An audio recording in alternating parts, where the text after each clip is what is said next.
Oh, I don't like how the camera is leaned over.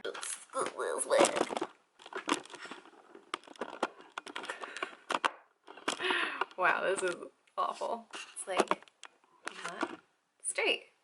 Sit straight. There we go.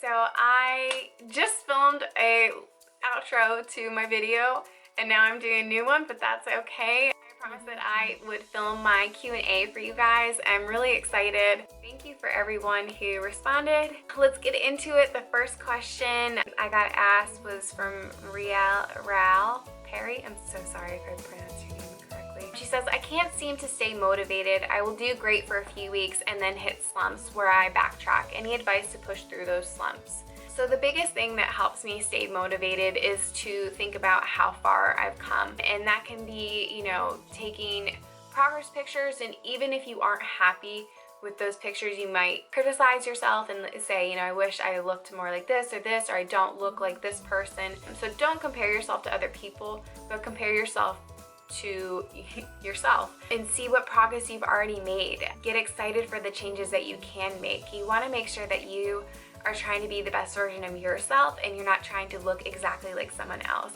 because that can be really defeating, because you'll never look like them because you're not them. You don't have their genetics, you know, so many different factors. So try to bring out your best self. Another thing that helps me stay motivated is just to have a routine. When I started my first new job, my gym schedule was all screwed up. I was coming home super late and I couldn't get myself motivated to go to the gym because I'd get home and I would change. Then I'd have to go back out to the gym and come back, and it was just way out of my, it was just like out of my way to go to the gym. So I eventually was like, you know what, let me just go to the gym that's on my way home from work and the way, you know, to work, so it's not a big inconvenience. But that meant that I had to start packing a gym bag or getting a gym bag, and that was something that I had never done before. So that took me a little while to get used to, and then on top of that, packing my meals for the entire day, like my breakfast, my lunch, my pre-workout meal, and having all those things with me. So that was a really big adjustment and it took a lot of getting used to. But now it's part of my routine. I've done it long enough that I just know pack my bags, pack my food. I have to have my clothes with me. I have to have my sneakers with me, and it's just very easy to stay motivated when you have all those things with you. You know, it's just, I'm going to the gym after work, and that's my routine. I've been doing it for a year now, so it's just getting yourself to change your routine. The longer that you do it, the easier it becomes, and the more it becomes a routine. So that is part of how I stay motivated, is looking back on how far I've come, all the things that I've overcome to get me to where I am today, and changing up my routine where it's part of my everyday schedule. Amanda Marie said, best fat loss tip while trying to maintain leg gains. So if you are trying to lose weight, you are going to lose fat, and you are also going to lose muscle mass.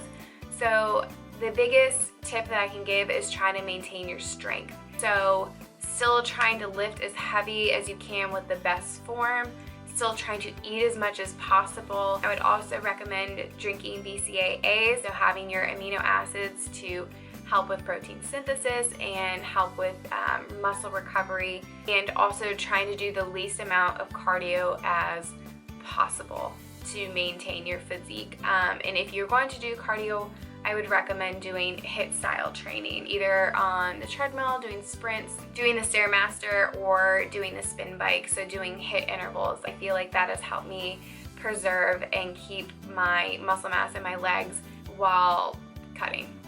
Neat33 asks what my daily diet is like. I've done a couple full day of eating YouTube videos, and if you follow me on Snapchat, I post a lot of the more like boring meals I eat throughout the day. Things, you know, just chicken, rice, asparagus, ground beef, broccoli, sweet potatoes, and I have my treats thrown in. But I mean, I'd say throughout the day my meals are actually kind of boring. I post a lot of fun things on Instagram, but that's not the majority of what my diet looks like. So if you want to follow me on Snap, you'll see a lot more of what I eat throughout the day, even though it's kind of boring. The next question was asked from Lisa Harut, or Lisa Lynn.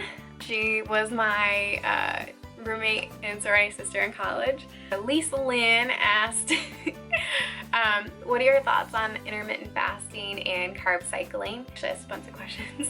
So this whole setting will be dedicated just to you, Lisa. So I actually implement intermittent fasting in my diet, especially when my calories get lower. I prefer intermittent fasting because it shortens my time, it shortens my window of eating. So it helps me satisfy my cravings because I'm not, or my hunger pain, because I'm not waiting as long in between meals. I wouldn't say that I follow a very strict intermittent fasting schedule, and it's not probably what you would consider a textbook intermittent fasting, but basically I try to prolong my first meal as long as I can. Usually during the weekdays, that is about 10 o'clock is when I'll eat my first meal. I wake up around 6:30, 7 o'clock, depending on if I'm doing cardio in the morning, and I get to work and I will try to sip on coffee or BCAAs to hold me over. Usually coffee will suppress my appetite, and so 10 o'clock is usually when I sit down and have my first meal. I prefer intermittent fasting just because it helps me stay on track with my schedule and my eating schedule. If you are dying of hunger the first thing you wake up and you want to eat and you can stay on track throughout the whole day, then it doesn't sound like you need to implement intermittent fasting. If you are thinking about giving intermittent fasting a try, I would just pay attention to your hunger cues. It takes a little while for your body to adjust and to get used to the new food schedule. Even now, I'm starving when I wake up. I feel like literally I could wake up, roll out of bed, and eat a buffet style breakfast. I'm just ravenous in the morning. It took me a while to kind of readjust my body and say, hey, we're gonna prolong your first meal. So start off slow. Like if you are up at 6 o'clock, I wouldn't say that you are gonna immediately have your first meal at 1. I would just slowly train your body to eat a little bit later than you normally would, and gradually eat a little bit later and later, and just see what happens. So I prefer intermittent fasting. It helps me. Hi! She's in on the video too. So again, just give it a try, see if it works for you.